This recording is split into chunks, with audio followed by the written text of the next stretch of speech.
Միացյալ Նահանգների նոր վարչակազմը փորձում են ներգրավվածություն ունենալ Հայաստան-Ադրբեջան հակամարտության հանգուցալուծման հարցում։ Փորձագիտական նման գնահատականներ են հնչում ամերիկյան կողմի վերջին օրերի դիվանագիտական ակտիվության ֆոնին։ ԱՄՆ պետքարտուղար Մարկո Ռուբիոն եւ Հայաստանի վարչապետ Նիկոլ Փաշինյանը քննարկել են ընդհանուր շահերը որպես ռազմավարական գործընկերներ։ Պետքարտուղարը ողջունել է Ադրբեջանի հետ խաղաղության պայմանագրի շուրջ ձեռք բերված համաձայնությունը եւ ընդգծել երկարատև խաղաղության կարեւորությունը տարածաշրջանային հակամարտությունների շրջափուլը կոտրելու եւ Հարավային Կովկասում անվտանգության եւ բարգավաճման ապահովման համար։ Պետքարտուղարն ու վարչապետը համակարծիք են եղել, որ Հարավային Կովկասում էսկալացիայի ցանկացած դրսևորում անընդունելի է։ Միացյալ Նահանգների տարբեր տարածաշրջաններում ունեցած առաջնահերթությունների համատեքստում նաև որոշակի առումով վերջին շրջանում սկսել է կարևորվել Հարավային Կովկասը եւ այստեղ եղած խնդիրները եւ դրանց կարգավորման, բայց այս բանը շատ ավելի առարկայական կառավարության շրջանակում պահելու տրամաբանությամբ։ Հարավային Կովկասում իրավիճակը կառավարելի դարձնելու հիմնական միջոցը Ադրբեջանի վարքագիծը վերահսկելն է, նշում է փորձագետն ու հիշեցնում օրեր առաջ ԱՄՆ նախագահի ազգային անվտանգության հարցերի խորհրդական Մայք Ուոլցի հեռախոսազրույցը Ալիևի օգնական Հաջիևի հետ, որի ընթացքում ամերիկացի պաշտոնյան շոշափել էր էսկալացիայի ռիսկերը։ Հասնել խաղաղության այս տարածաշրջանում փաստաթղթի ստորագրման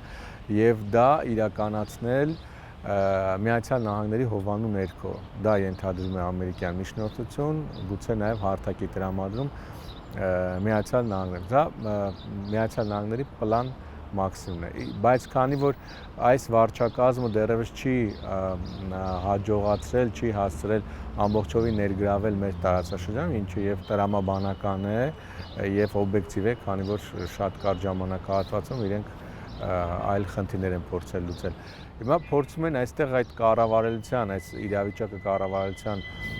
շրջափուլում, շրջանակում պահպանելու համար գործադրել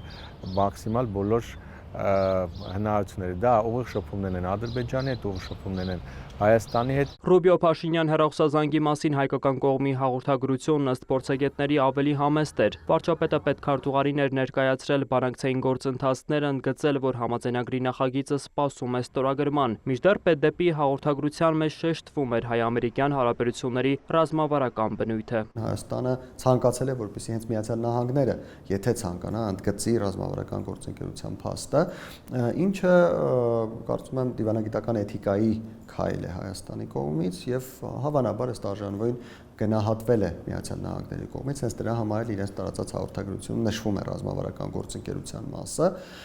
իսկ ինչ վերաբերում է բուն ռազմավարական գործընկերությունը նշելու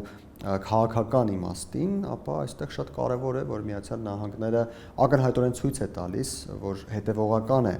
նախորդ վարչակազմի հետ ստորագրած համաձայնությունը կյանքի կոչելու, այդ ստորագրության տրամաբանության մեջ Հայաստանի հետ գործակցելու հարցերին։ Միացյալ Նահանգների դիվանագիտական ակտիվության եւս մեկ դրվագ մասնագետները համարում են այն, որ Հարավային Կովկասում խաղաղության թեման Միացյալ Նահանգների պետքարտուղարը քննարկել է նաեւ Թուրքիայի արտգործնախարարի հետ հանդիպմանը, կոչ անելով աջակցել գործընթացին։ Երբ որ հետևում ենք թուրքական կողմի հաղորդագրությանը, այնտեղ Հարավային Կովկասը ամենավերջին է նշվում, հա, Թուրքիա Միացյալ Նահանգների երկկողմ հարաբերություններ, հետո մերձավոր արևելք, Գազա, Սիրիա, Ուկրաինա, հետո նոր արդեն մեր տարածաշրջան։ Այսինքն մինչև այդ կան խնդիրներ եւ այդ բոլոր խնդիրներում բնականաբար Թուրքիայի ներգրավվածությունը կարեւոր է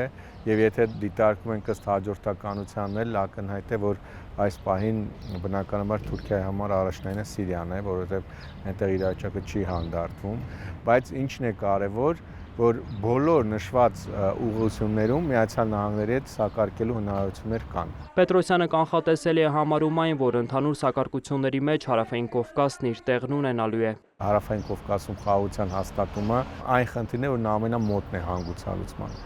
պարզապես այստեղ բացակայում է Ադրբեջանի կամքը եւ բացակայում է այն ուժի դերակատարը, որը կարող է ստիպել Ադրբեջանին գնալ փաստաթղթի ստորագրման։ Վաշինգտոնը կարող է դառնալ Հայաստան-Ադրբեջան խաղաղության համաձայնագրի երաշխավոր, հաշվի առնելով փաստը, որ միակ ուժն է, որի տված երաշխիքները կարող են ամուր լինել։ Եթե ոչ թղթի վրա, ապա դա կարող է լինել բանավոր, կարող է լինել կուլիսային պայմանավորվածությունների արդյունքում, կարող է լինել ջենտլմենական պայմանավորվածությունների արդյունքում եւ այլն։ Եթե իհարկե Միացյալ Նահանգները ցանկանա, որպեսզի նա դառնա երաշխավոր Հայաստանի եւ Ադրբեջանի միջև գործընթացներում։ Եթե Միացյալ Նահանգները այդ ցանկությունը չունենա, ապա Միացյալ Նահանգների ներգրավվածությունը կարող է միայն տեխնիկական լինել։ Շատ բան կախված է նաև Հայաստանից ու Ադրբեջանից։ Խաղաղության գնալը միակ ճանապարհն է, որը կզսպի Կովկասյան քաղցրաբլիթի սիրահարների մեծացող ախորժակը։ Վոլոդիա Մուշեղյան, Արտակ Գևորգյան, լուրեր։